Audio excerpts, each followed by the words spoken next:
Shalom, shalom. Call HALALYAM. YAHAWAH, BAHASHAM, YAHAWASHI, BAHASHAM, QADASH. Double honors to the elders and apostles of great millstone to teach them well. Peace and salutations be to the hopeful elect. I'm Brother Tazalam coming at you from the prophets in Babylon, camp here in Tampa, Florida. All right. This lesson is going to be going into today. We're just going to grab some updates, in the news pretty much. We have end time headlines. We posted many interesting articles, many interesting topics. Okay, that's going on for today. So first we'll start with update. It says Taiwan quake strongest in 25 years. Buildings leveled, 9 people dead and 70 workers trapped. And I believe they said it was a 7.4 earthquake that just happened in Taiwan today, man. Oh, let me check. It says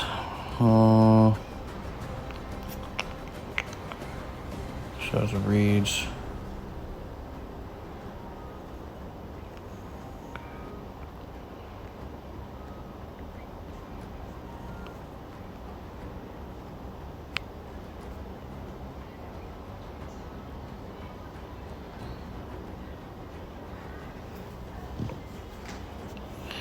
It says 9 people died in the quake, which struck just before 8 a.m., according to Taiwan's National Fire Agency.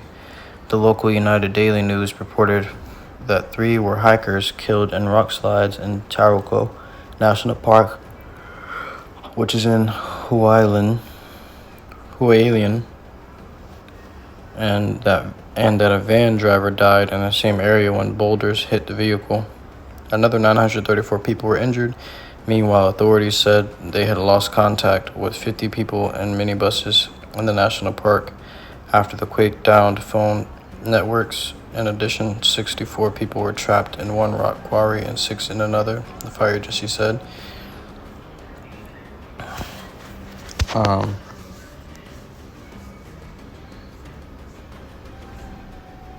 Taiwan is regularly jolted by quakes, and its population is among the best prepared for them.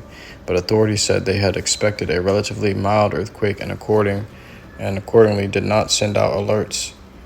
The eventual temblor was strong enough to scare even people who are used to such shaking.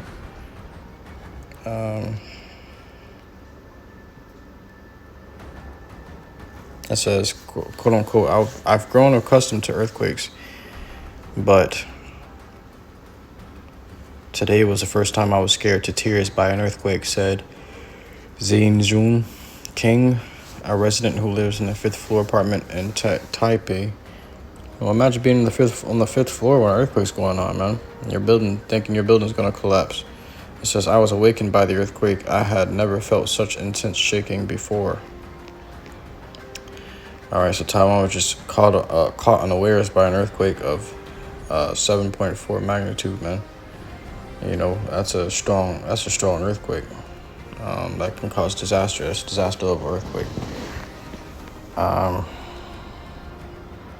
It says the strongest earthquake in a quarter century, meaning 25 years, rocked Taiwan during the morning rush hour Wednesday, killing 9 people, trapping dozens in quarries, and sending some residents scrambling out of the windows of damaged buildings.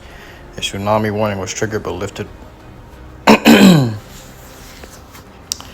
So, there you go. What does the scripture say about earthquakes? Let's grab it. Earthquakes.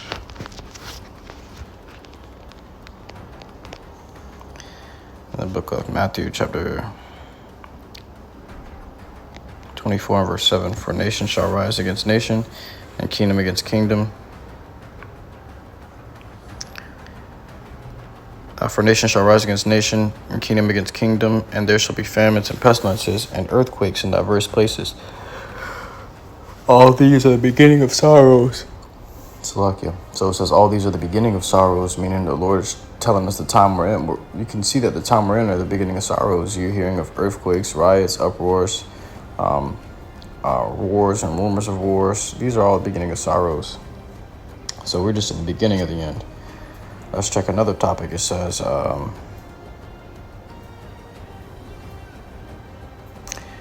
drag nun troop hosts Drag None, no way. Drag None, which is pretty much transgenders.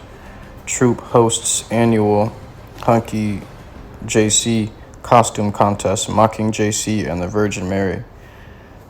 All right, and these are Greek gods, but you know, you get the concept. They're just going against a higher power, either way you slice it. They don't really understand what he truly looks like, who he truly is, but they go against in many ways. Because these people are anti-YAHAWASHI. These people are anti-godly. They are like the scum of the earth, man. They go lower than low, you know. That's the almost the peak of wickedness, man. If not the peak of wickedness. So it says, another topic says, well, let's grab a scripture on this real quick before we let that topic go.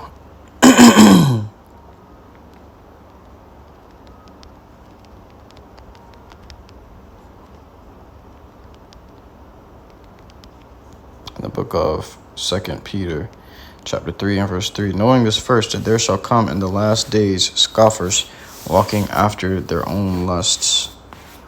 Okay, we're reading this from End Time Headlines, so we're reading End Time topics. These are things that are happening in the end times. All right, but they're going to be walking after their own lusts. All right, it says, and saying, where is the promise of his coming? For since the fathers fell asleep, all things continue as they were from the beginning of the creation. And they're just mocking. That's a mockery. They're just pretty much trying to say that he doesn't exist, the Lord doesn't exist, because they don't believe, you know. And they mocking the prophets because the prophets say he's coming, and they're going to just be, you know, they're just doing unbelieving shit, unfaithful shit, you know, mocking and scoffing like he's never going to show up because he doesn't exist. That's what they think, man. But they're going to be sorely disappointed. It says, for this they willingly are ignorant of that by the word of YAHAWASHI the heavens were of old, and the earth standing out of the water and in the water. Okay, so they're ignorant that the Lord has created all things. You know, and Apostle Peter used a great example by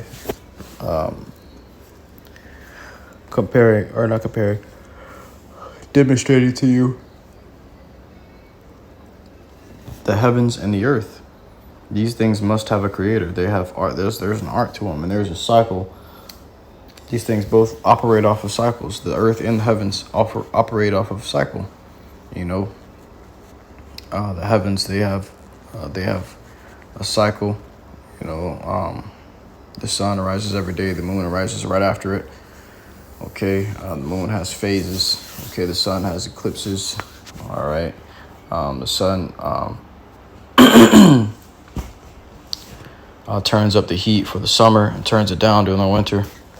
All right, which Esau would say the earth got closer to the sun or further from the sun, but really the sun is just in the firmament, man, because it says the earth standing out of the water and also in the water. All right. It says, whereby the world that then was, being overflowed with water, perished. So the Lord drowned the world, the ancient world, you know, finished it off through flooding, destroyed many people and only saved 8 people through the flood. And they don't understand that the Lord only saved 8 people in that flood. Okay, that means he's about to do it again, you know. And this time it's gonna be fire. They're ignorant of those things, though. They don't understand that. Another topic says, largest U.S. egg producer in Texas forced to temporarily shut down after bird flu wipes out nearly 2 million chickens. Let's grab that.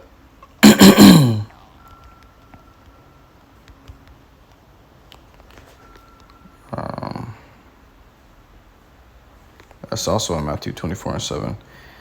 For nation shall rise against nation, and kingdom against kingdom, and there shall be famines and pestilences. Look at this. Them having to shut down a farm because all those 2 million chickens got sick. That's bringing in famine, and that's because of pestilence. It says, and earthquakes in diverse places. All right. And then you got, let's see, there's one in Ezra's.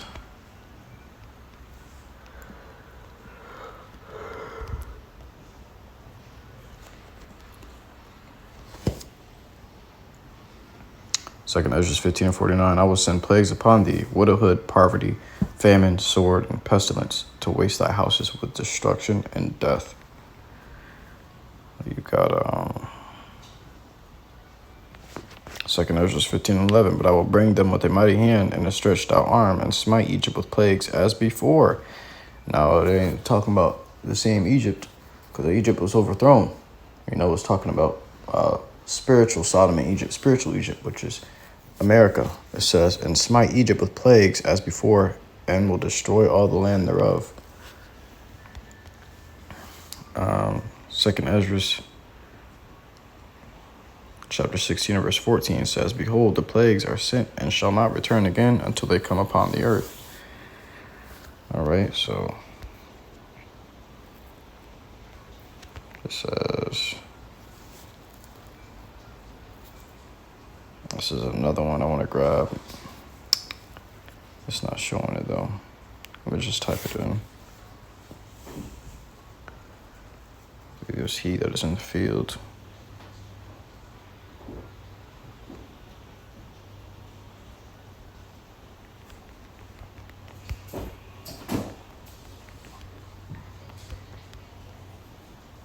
The book of Matthew, chapter 24. No, Salakia.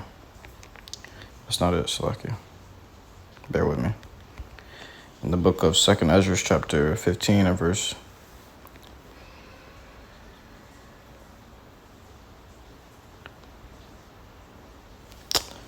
No, Salakia, that's not it either. Pesh.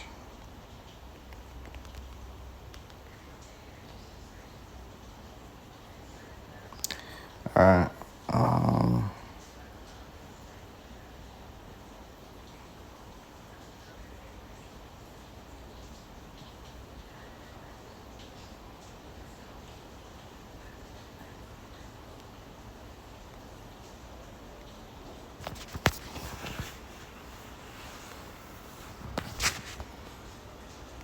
Second Ezra 15:58. They that be in the mountains shall die of hunger, and eat their own flesh, and drink their own blood, for very hunger of bread and thirst of water. So you elites, you ruling classes, and you people that sit in the upper chairs, you're gonna die of hunger, man. And eat your own flesh and drink your own blood for water and bread, for food and water, And you're gonna be so hungry, you're gonna be hallucinating your flesh to be actual food, man.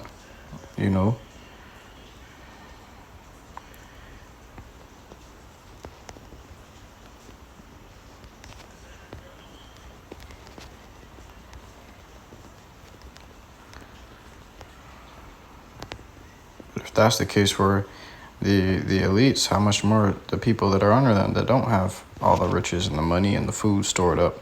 This book of Ezekiel, chapter 7, verse 15. The sword is without, and the pestilence and the famine within. All right, so it says, he that is in the field shall die with the sword. So you ain't gonna be getting sent off to war, drafted and sent off to war to die out there by the sword. And even women too, man. And it says, and he that is in the city, famine and pestilence shall devour him. So if you stay here at home in America, you're going to be getting devoured by famine and pestilence, You're going to be going over there across the sea to take their food so that you can eat.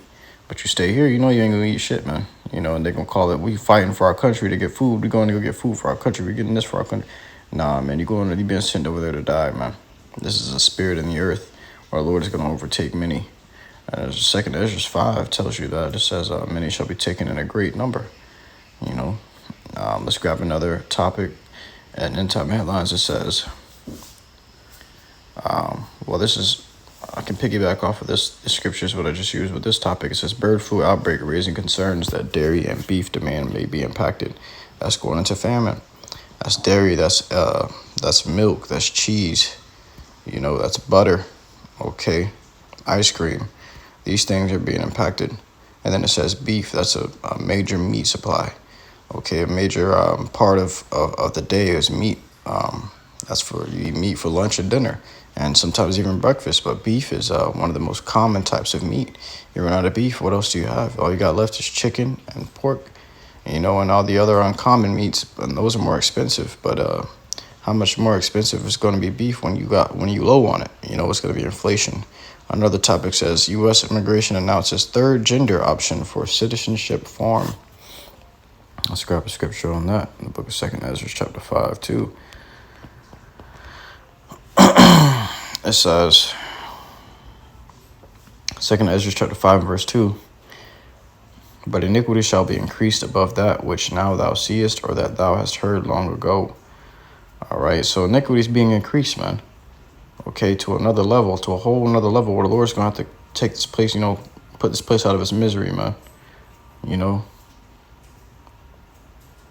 Lord going to put this place out of its misery. It needs to be put down. It can't go on longer because, it's going to destroy things. It says M, F, and X, meaning unknown, You don't want to be considered a male. You want to be considered a female. You want to be considered what the Lord created you to be. You want to be a fucking alien. All right, then that's what they're giving to you. Now they're giving aliens rights. If there's any alien abduction, it's these fucking these drag queens, man. All right, another topic says, I said alien abduction or alien invasion. Alien invasion. If I missed that, it says there will be blood moon eclipses falling on Purim for 3 years in a row in 2024, 2025, and 2026.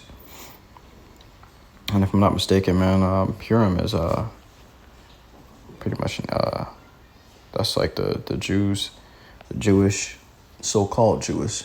They call themselves Jews. That's like around Passover time for them, man. It says, is it just a coincidence? Is it just a coincidence that blood moon eclipses are occurring on Purim for 3 years in a row, just as a great war erupts in the Middle East? Yesterday, one of my readers wrote to me and pointed out a video where someone was talking about this. It says, I have previously read about the blood moon eclipse that happened during the second day of Purim on March 25th of this year, but I had not heard that there would be blood moon eclipses. All right, so you got the solar eclipse, and now you got blood moon eclipses. So there's not only going to be a eclipse on the moon, but the moon's going to be blood red. It says, so I started to do some research to confirm whether this is true or not. I did a Google search for Purim in 2025. And this is what I found. Purim in 2025 is on Friday, March 14. Purim is always celebrated for 2 days. So it will continue to March 15th. Salakia. So I went to Wikipedia and I discovered that there will be a lunar eclipse on March 14, 2025. A total lunar eclipse will take place on Friday, March 14, 2025. And it says the first of 2 total lunar eclipses in 2025. Okay. The moon will take place near Apogee during this eclipse, making it appear smaller than usual. This blood moon eclipse will happen on the first day of Purim next year, and it will be visible from Jerusalem. See, so the Lord is putting signs on America and Israel, man. For all the world to see. These are 2 big countries in the scriptures, spiritually. There's a lot of things going on with these 2 countries in itself, man. Our homeland, where we were taken from, and now the Gentiles trotted down over for a season. And in America, where we were sent to and mistreated and brought into slavery. Babylon, which is modern day Babylon, spiritual Sodom and Egypt. A lot of things have gone wrong here. They spiritually crucified the Lord here. They beat and sold a lot of the Lord's children here. Okay. They brought out Christianity here. They did a lot of things here, man. And the Lord is not pleased. And to this day, we in slavery here in America to our enemies. So the Lord has a ought with America and also those enemies that are in our land. It says, Once in a lifetime, another topic in some headlines. It says, once in a lifetime comet dubbed Mother of Dragons will precede solar eclipse.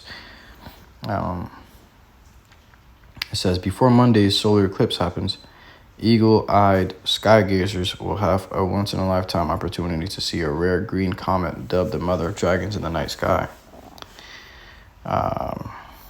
It says, larger than Mount Everest, it should appear as a green blob with a hazy tail as it makes its first visit to the inner solar system in 71 years.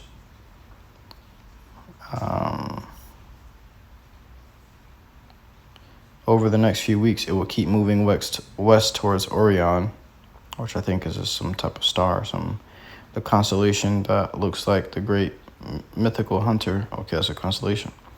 The comet can now be found in the constellation of Aries.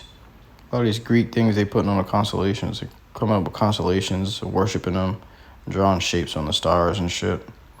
It says, over in the west, Gregory Brown, astronomer, which nobody would ever see the signs, these fucking shapes in the stars if Esau wasn't drawing them and saying and worshiping them, man. You know, because I never really noticed the Big Dipper and Little Dipper until I found out about the Big Dipper and the Little Dipper. Until I learned about it, you know. And these are things that they worship, the constellations. It says, it will only become visible after twilight sets by around 10 p.m. BST. While it may be possible to see with the unaided eye, it is best to try and observe with a pair of binoculars or a small telescope. At the moment, it is getting progressively closer to the sun and the Earth as it's pulled by gravity of our star. On April 21st, it will come as close as 72.5 million miles to the sun. While a close approach with Earth of 144, calling label Shmir Shai, Lord willing, says of 144 million miles will happen on June 2nd. So, it's going to be closest on April 21st, after the eclipse. So, signs in the heavens, man. You know,